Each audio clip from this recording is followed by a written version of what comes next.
A third grade dropout, the wisest person I ever met in my life, who taught me to combine knowledge and wisdom to make an impact, was my father. My father left school in the third grade to help out on the family farm, but just because he left school doesn't mean his education stopped. Mark Twain once said, "I've never allowed my schooling to get in the way of my education."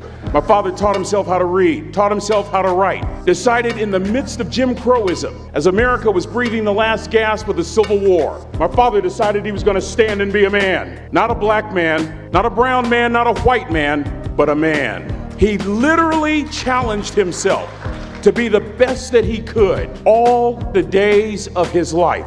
I have 4 degrees. My brother is a judge. We're not the smartest ones in our family. It's a third grade dropout daddy. A third grade dropout daddy who was quoting Michelangelo when he was a cook at Cal Maritime, saying to us, "Boys, I won't have a problem if you aim high and miss, but I'm gonna have a real issue if you aim low and hit." A country mother quoting Henry Ford, saying, "If you think you can or if you think you can't, you're right." I learned that from a third grade drop. Simple lessons. Lessons like these. Son, don't judge people. The tendency of a person is to walk away from somebody that's different from them. You stay there and you get to know them. Never judge. Then he dropped Jonathan Swift on me, who said, "Vision is the ability to see the invisible." Don't judge. Another lesson from this third grade dropout. Son, you'd rather be an hour early than a minute late. We never knew what time it was at my house because the clocks were always ahead. My mother said for nearly 30 years, my father left the house at 3:45 in the morning. One day she asked him, "Why, Daddy?"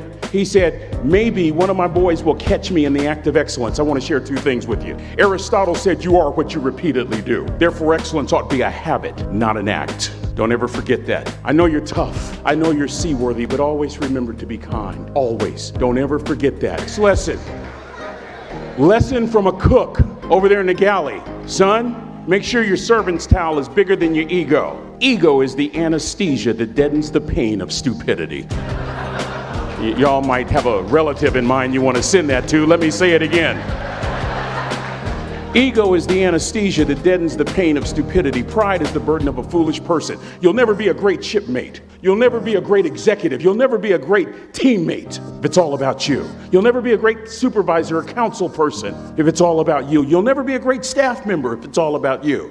Rather, make sure that servant's towel is always big. John Wooden coached basketball at UCLA for a living, but his calling was to impact people. And with all those national championships, guess what he was found doing in the middle of the week? Going into the cupboard, grabbing a broom, and sweeping his own gym floor. You want to make an impact?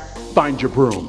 Every day of your life, you find your broom. You grow your influence that way. That way, you're attracting people so that you can impact them. Final lesson. Son, if you're going to do a job, do it right. I've always been told how average I can be. Always been criticized about being average. But I want to tell you something. I stand here before you, before all of these people, not listening to those words, but telling myself every single day to shoot for the stars, to be the best that I can be. Good enough isn't good enough if it can be better, and better isn't good enough if it can be best. Let me close with a very personal story that I think will bring all this into focus. Wisdom will come to you in the unlikeliest of sources, a lot of times through failure. When you hit rock bottom, remember this. While you're struggling, rock bottom can also be a great foundation on which to build and on which to grow. I'm not worried that you'll be successful. I'm worried that you won't fail from time to time. The person that gets up off the canvas and keeps growing, that's the person that will continue to grow their influence. To make this point, let me introduce you to someone. This woman was the finest woman I'd ever seen in my life. Her name is Trina Williams from Lompoc, California. We go together for a year, 2 years, 3 years, 4 years. We get married, we have a few children. Our lives are great. One day, Trina finds a lump in her left breast. Breast cancer. 6 years after that diagnosis, me and my 2 little boys walked up to mommy's casket. And for 2 years, my heart didn't beat. If it wasn't for my faith in God, I wouldn't be standing here today. If it wasn't for those 2 little boys, there would have been no reason for which to go on. I was completely lost. That was rock bottom. You know what sustained me? The wisdom of a 3rd grade dropout. The wisdom of a simple cook from California Maritime Academy. We're at the casket, but this time I saw my dad cry. That was his daughter. Trina was his daughter, not his daughter-in-law. And I'm right behind my father, about to see her for the last time on this earth. And my father shared 3 words with me that changed my life right there at the casket. It would be the last lesson he would ever teach me. He said, son, just stand. You keep standing. You keep standing. No matter how rough the sea, you keep standing. And I'm not talking about just water. You keep standing. No matter what, you don't give up.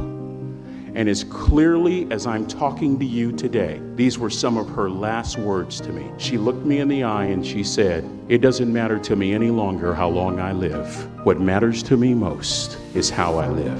Cadets, I've come here with honor, with bells on, to ask y'all one question. A question that I was asked all my life by a 3rd grade dropout. How you living? How you living? Every day ask yourself that question, how you living? Here's what a cook in the dining center would suggest you to live this way. That you would not judge, that you would show up early, that you'd be kind, that you make sure that that servant's towel is huge and used. That if you're gonna do something, you do it the right way. That cook would tell you this, that it's never wrong to do the right thing. That how you do anything is how you do everything. And in that way, you will grow your influence to make an impact. In that way, you will honor all those who have gone before you, who have invested in you. Enhance your life every day by seeking that wisdom and asking yourself every night, how am I living? May God richly bless y'all. Thank you for having me here.